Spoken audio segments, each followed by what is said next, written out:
Salam Rahayu, salam Nusantara dan salam persaudaraan. Selamat siang. Masih bersama Pak Ki Agus di situs Arca Joko Dolok, cagar budaya yang ada di tengah kota Surabaya. Kali ini saya akan membahas tentang apa yang disebut dengan Jaya Kawijayan. Ini banyak orang yang simpang siur ya. Ini kayaknya ya member-member dengan ajaran Putro, tapi juga lepas dari ajaran itu ya. Intinya memang ajaran itu Jawa ya. Karena dulu saya pahamnya itu dari ajaran Buddha Jawi Wisnu, di mana Buddha itu budi pekerti, Jawi itu Jati Wiseso, dan Wisnu itu Wisnunggal. Nah, Jati Wiseso ini loh yang saya maksud dengan Jaya Kawijayan.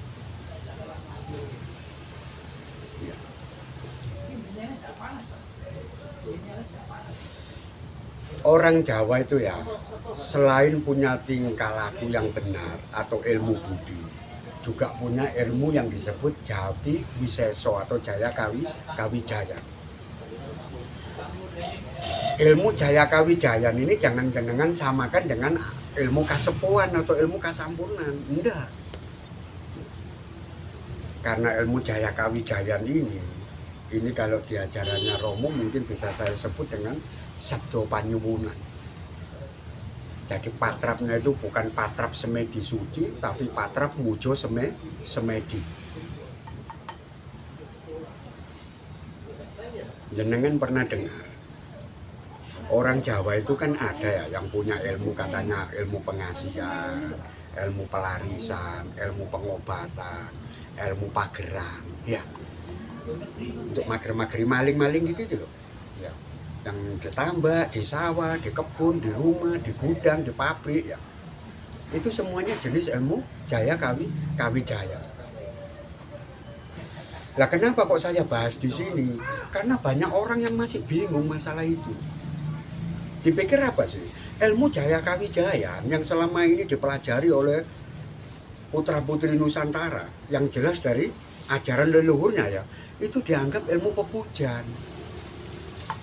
Oh, orang Jawa itu bisa melakukan begitu karena memuja makhluk ini gitu loh maksud saya. Padahal enggak. Jadi kan harus bisa membedakan ya, ilmu pepujan dengan ilmu Jaya Kawijaya. Orang Jawa juga ngerti itu. Sama halnya dengan saudara-saudara kita yang di Muslim ya. Mereka itu punya ayat-ayat hijab, ayat-ayat saibi, ayat-ayat drail, atau ayat-ayat apalah yang katanya bisa dipakai untuk ruqyah, dipakai untuk pengobatan, dipakai untuk pengasihan, untuk ini dan itulah. Sama dengan itu orang Jawa pun juga punya. Dan itu nggak ada hubungannya dengan makhluk yang ada di luar sana.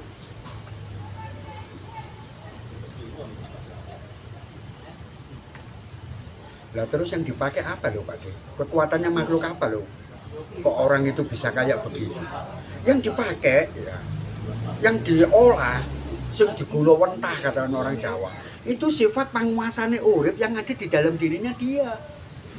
Yaitu sing dipasutapane. Dibangkitkan sifat panguasanya hidup yang ada di dalam dirinya. Ya, diarahkan lewat Sabdo Panyuwunan, lewat Sabdo Pangucap. Ya. Sehingga laku pasutapannya itu tadi, ya, yang dipakai untuk mengelola sifat panguasane uripe kuman terus akhirnya berwujud makhluk pengasihan, makhluk keselamatan, makhluk karejekian, makhluk pelarisan, nah gitu loh. Ya. Itu yang benar. Kok Jaya Kawijayanya orang Jawa jangan menghubung-hubungkan dengan ilmu setan, ilmu pepujan, ilmu demit, ilmu perewangan, kerasukan Banaspati, setan kuburan, tetek uwek. Lah ini kan ngawur. Jenengan ngawur ya. Makanya kalau jenengan nggak ngerti ya jangan ngukum-ngukumi. Penting jenengan tanya sama yang ngerti. Gitu loh. Tetapi nyatanya orang Jawa kan juga banyak tuh Pak De yang menjalankan ilmu pepujan. Loh iya banyak. Loh kalau banyak apa juga semua. Nah ini loh yang jadi perkara. Jenengan itu nganggep banyak terus jenengan nganggep itu semua. Dikebiau ya begitu. Bahwasanya orang Jawa itu kalau sampai bisa berbuat begini begitu, wis iki mesti muja barang gak bener iki Pak Dela itu loh. Yang saya tangkap dari pertanyaan jenengan kemarin-kemarin itu gitu loh. Jadi intisarinya ilmu wong Jawa, Jaya Kawijayanya leluhur Nusantara saya itu jenengan setan-setan kan wis itulah. Garis besarnya itu gitu loh. Lain dengan jenengan, kalau jenengan bisa begini begitu, semua ini karena ayat suci Al-Qur'an Pak D lagi itu kan kalau jenengan. Tapi giliran kami, kalau kami bisa begini begitu, ini kalau nggak ada hubungannya sama setan yang ada di pasetran Gonto Mayit sana, nggak bakalan bisa begini orang ini Pak D kan gitu jenengan ngomongnya. Nah ini kan soro gitu loh ya. Nah dengan penjelasan saya seperti ini kan jenengan dong ngerti ya. Oh ternyata kekuatan itu dari situ lah Pak De. Dari poso mode, melek sampai subuh, ya. Terus patrap semedi suci, ya. Lungguh semedi, laku pasutapan. Itu tujuannya untuk gula wentah, untuk mengelola sifat tangwasani uripe supaya daya kekuatan itu tadi itu keluar atau timbul berdasarkan apa yang dia mau. Iya, lewat sabdo pangucap gitu ya. Mantra ini bunyinya apa? Arahnya kemana? Ya. Oh, arahnya ke pengasihan Pak D ya, jadilah ilmu pengasihan. Arahnya ke pelarisan ya, jadilah ilmu pelarisan. Gitu loh. Arahnya pengobatan ya, jadilah pengobatan. Iya. Dan itu semuanya ada hukum kepatutan. Kayak kemarin itu ya. Ya tak sebut aja namanya ya, Marcel ya, pesulap merah ya. Akhirnya diikuti oleh beberapa anak muda yang terpengaruh sama omongan konyol kayak begitu. Apa Pak D? Satu, si Marcel bilang nggak tahu itu mungkin dari ustadznya Faisal itu mungkin ngomongnya katanya orang itu jangan baca mantra, karena baca mantra ya sekali kamu baca mantra, sholatmu itu 40 hari tidak diterima. Bos, dengarkan ya. Kalau Nabi pernah ngomong begitu, saya juga tahu. Tapi yang dimaksud sama Rasulullah itu mantranya orang jahiliyah. Jadi nggak ada hubungannya dengan mantranya leluhur Nusantara. Ya, dengarkan baik-baik omongan itu. Kalau jenengan punya paugeran atau punya pegangan omongan seperti itu, jangan baca mantra. Nanti sholatmu 40 hari tidak diterima. Saya yakin, saya percaya. Tapi yang kamu baca itu mantranya orang jahiliyah sana.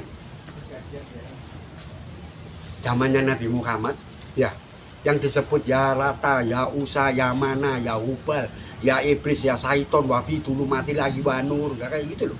Yang Lata, yang Usa, yang Iblis, yang setan itu yang disebut. Ya pantas kamu sembahyang 40 hari nggak diterima. Tapi kalau mantranya orang Jawa, Gusti engkang mau suci, kula nyuwun pangapura dumateng Gusti engkang mau suci, salahnya di mana? Salahnya di mana? Satu itu. Terus yang kedua, bab masalah kayak ilmu pengasihan. Dia katanya, kalau memang punya ilmu pengasihan, itu loh, Pak D, Lisa Blackpink itu loh, ayo gendeng no, Lisa Blackpink itu loh, jaran goyangan. Lah kamu kocok. Saya kenal sama Lisa Blackpink, lah Lisa Blackpink kenal nggak sama saya? Lo kamu nggak ngerti hukumnya. Ilmu pengasihan itu ya Mas D ya. Orang itu harus kenal sama jenengan, jenengan juga harus kenal sama dia, itu baru bisa klop. Lah kalau jenengan Lisa Blackpink terus yang nyanyi Jenny gitu, jenengan gendeng no kon niku koclok, kon kenal Jenny lah, Jenny kenal raimu enggak? Wah kon niku goblok kok nemen-nemen ya. Gitu loh. Kalau kamu teman sekantor, tiap hari kenal, tiap hari ketemu, ya kan? Kebetulan dia sendiri itu kan primadonanya kantor, ya kan? Banyak yang seneng, termasuk jenengan. Jenengan jalankan saya yakin kena. Karena dianya sendiri kenal sama jenengan. Nah kalau jenengan yang kenal, lah kalau memang ilmu pengasihan bisa lintas dimensi kayak begitu, ngapain saya Lisa Blackpink? Mendingan sekalian aja Princess Eleanor itu ya, putrinya itu loh, raja siapa itu yang di mana itu, Spanyol atau mana itu ya, lupa ya. Nah itu yang kedua yang disalah-salahkan sama si Marcel. Terus yang ketiga pelarisan. Lah kalau memang Pak De Agus punya ilmu pelarisan, lihat coba aja Pak De, ini saya punya rokok Pak De. Mereknya ini kan harganya 21.000, jual aja 100.000. Katanya punya ilmu pelarisan kan pasti ya laris, pasti ya cocok laku. Nah ini kan jenengan namanya gimana? Nalar jenengan kan kayak nalarnya orang koplak tuh. Gimana orang bisa mau beli? Semuanya orang tahu kok rokok ini harganya 25.000. Kok jenengan mau jual harga 100.000? Pasti laku. Wong katanya ada pelarisannya. Ini jenengan namanya gendeng. Nggak begitu mekanisme bekerjanya. Makanan ya harganya sama, rokok ya sama, gula ya sama. Cuman karena saya ada pelarisannya jenengan nggak ada. Akhirnya apa yang terjadi? Ya, saya bisa habis sampai 10 kilo, jenengan 2 kilo aja nggak habis-habis. Gitu loh. Harganya sama. Gitu loh. Saya masak nasi misalnya sama-sama apa? Jual nasi gorengnya. Saya satu hari itu bisa sampai 10 kilo. Jenengan 3 kilo aja nggak habis-habis. Padahal nasi gorengnya juga sama-sama harga 15 ribuannya. Gitu loh mekanisme jalannya. Kok ngomong koyok wong mendem kecobong gitu. Hanya gara-gara pegang pelarisan ini Pak De. Harusnya meskipun barang ini harganya 10.000 tak jual 100.000 ya pasti banyak orang yang mau beli. Wong katanya punya pelarisan. Nah ini kan namanya gimana? Hah? Ini loh. Itu tuh. Kan nggak ada hukum kepatutan yang jenengan pahami di situ. Ya. Ya termasuk ilmu pengasihan tadi. Gimana saya itu bisa bikin seneng orang yang tidak kenal dengan saya? Gimana saya itu besok gendeng wong sing gak kenal sama aku? Gitu loh. Kok belewakrak bikin gendeng Lisa Blackpink, bikin gendeng Momo Molen. Itu ya apa maksud omonganmu itu?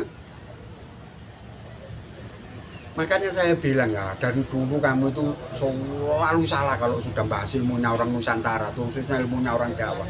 Mending berhenti dah, nggak usah ngomongin ilmunya orang Jawa. Terus ngomong no ilmu nih wong Islam Habib itu aja, karena itu memang di situ tempatmu, gitu loh ya. Sering saya itu ngikutin kamu itu ngomongnya seperti itu, gitu loh. Ngomongnya salah-salah. Ya saya ngomong kayak gini ini karena saya tahu ya, memang Jaya Kawijayanya orang Nusantara itu tidak seperti apa yang kamu bicarakan, gitu loh. Yang benar itu ya seperti apa yang saya omong ini. Jangan jenengan bilang saya keminter, saya kemengsun atau sok ronda. Saya praktisi di sini. Kalau ilmunya orang Islam, orang Hindu, orang Buddha, orang Kristen saya nggak tahu. Makanya saya nggak berani ngomong. Tapi kalau sudah berpotak di sini, di ilmu ini, ilmunya orang leluhur saya pribadi, jenengan jangan main-main. Kamu ngomong salah sedikit, ya jangan salahkan saya. Kalau sampai saya tahu YouTube-mu, kamu tak caci maki, gitu. Soalnya omonganmu keliru. Kalau omonganmu itu didengar orang banyak, terus diikuti, ya akhirnya kesasar kabeh bareng awakmu. Nanti kesasar semua kayak kamu, memahami ajarannya leluhurku itu. Itulah yang aku nggak mau ya. Ya. Jadi jenengan jangan percaya kalau Jaya Kawijayanya orang Nusantara itu bersumber kepada ya, apa yang jenengan sebut dengan ilmu pepujan, bersekutu dengan apa itu? Kalau orang Kristen bilang kuasa gelap, wah, memuja dajjal, nah, kayak begitu itu omongan apa saya juga nggak ngerti, gitu loh ya.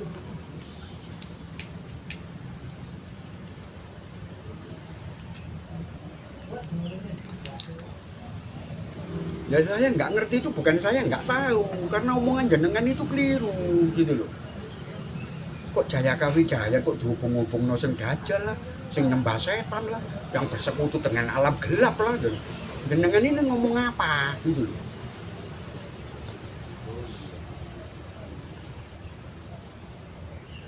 Kami punya ritual sendiri, kami punya lagu sendiri, kami punya mantra suci sendiri. Dan kami tidak ada hubungannya dengan makhluk-makhluk yang ada di luar diri kami. Kami itu lebih senang berhubungan dengan sifat panguasane urip kami secara pribadi.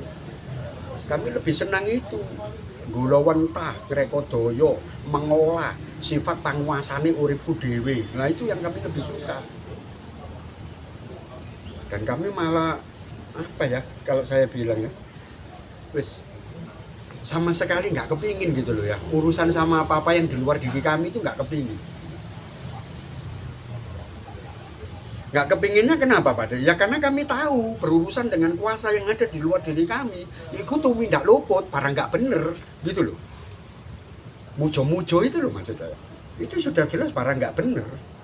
Ya disitulah kami takutnya, dan kami tidak maunya itu karena itu.